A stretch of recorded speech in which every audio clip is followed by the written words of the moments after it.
Hola chicos, en octavo grado veremos el tema 2.4, caracterización de los ángulos alternos. El problema nos dice, dado que las rectas L y M son paralelas y S es la recta secante, realiza lo siguiente. Número 1. Calcula el valor de los ángulos restantes. Número 2. Determina qué relación existe entre los pares de ángulos alternos internos y externos. Vamos a darle solución al número 1. Calcular los ángulos restantes. Para ello voy a ampliar y vamos a verlo así de mejor forma. Ahí está. Ya sabemos que el ángulo A mide 40 grados. El ángulo B no sabemos cuánto mide, pero sabemos que A más B, por estar en la misma recta, son ángulos suplementarios y por lo tanto deberían de sumar 180 grados.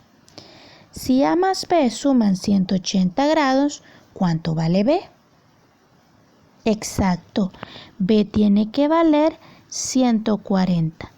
¿Por qué es lo que le falta al ángulo para medir 180 en total? Si ya tengo que el ángulo A mide 40, el ángulo B tiene que medir 140.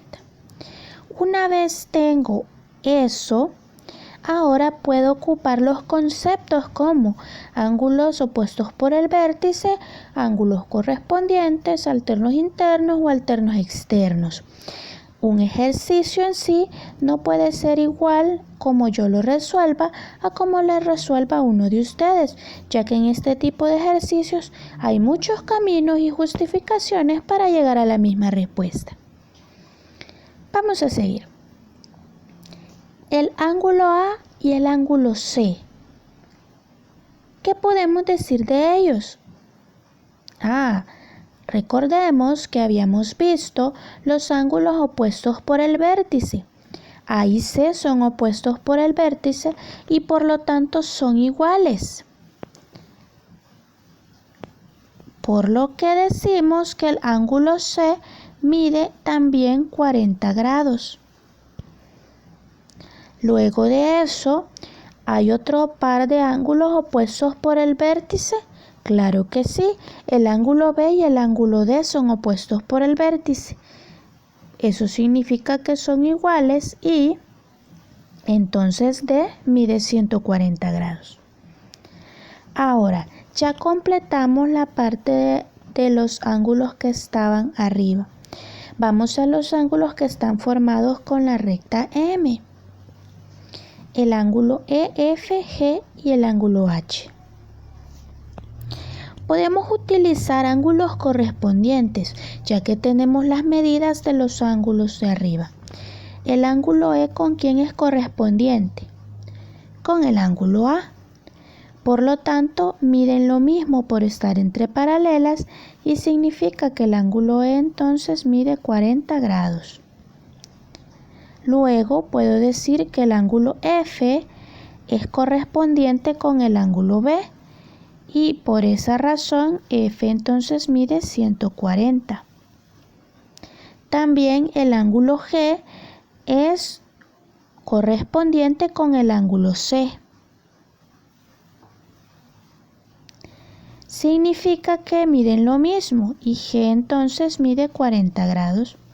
Y por último, el ángulo D es igual al ángulo H, por correspondientes también. Por lo tanto, el ángulo H mide 140 grados. Ahora, cuando hagamos un ejercicio, si solo ponemos las medidas de los ángulos, así como en este caso, y no justificamos por escrito, el ejercicio estaría incompleto. Por lo tanto, tenemos que aprender a justificar. Aquí tenemos las justificaciones. Lo primero, cuando dijimos que A más B era 180 y la razón por la que lo dijimos, porque eran suplementarios y por esa misma razón B era igual a 140. Luego, la razón por la que los ángulos C y A eran iguales, igual que el ángulo D y B también eran iguales, por opuestos por el vértice. Y las razones por las que igualamos estos pares de ángulos también, porque eran correspondientes entre paralelas. A esto se le llama justificar el ejercicio. Vamos a hacer el literal B, que dice, el número 2, determina qué relación existe entre los pares de ángulos alternos internos y externos.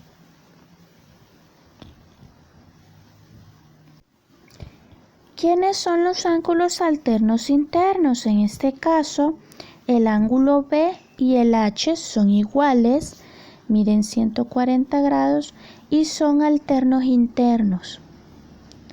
También tenemos otro par de ángulos alternos internos, el ángulo C con el ángulo E. Ambos miden 40 grados y son ángulos alternos internos. ¿Qué pasa con los ángulos alternos internos? Uno está del lado derecho, otro del lado izquierdo y en la parte interna de las paralelas, solo que uno en la parte de arriba y otro en la parte de abajo. Ahora, los ángulos alternos externos. Bueno, el ángulo A es alterno externo con el ángulo G y miden lo mismo. Además, el ángulo F es alterno externo con el ángulo D y miden lo mismo.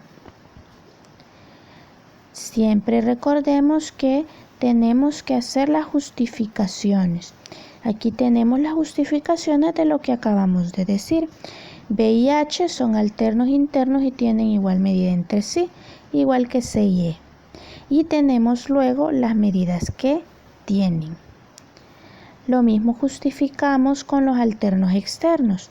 Hemos puesto las parejas de ángulos y hemos dicho que son alternos externos y tienen igual medida. Luego justificamos cuál es la medida de cada uno de ellos. Las justificaciones son importantes. Recordemos que así alguien que vea nuestro ejercicio puede ver la razón por la cual nosotros hemos dicho que eso es verdadero, es decir, cómo hemos solucionado nuestro problema. Bueno chicos, y eso es todo. Espero verlos en la próxima clase.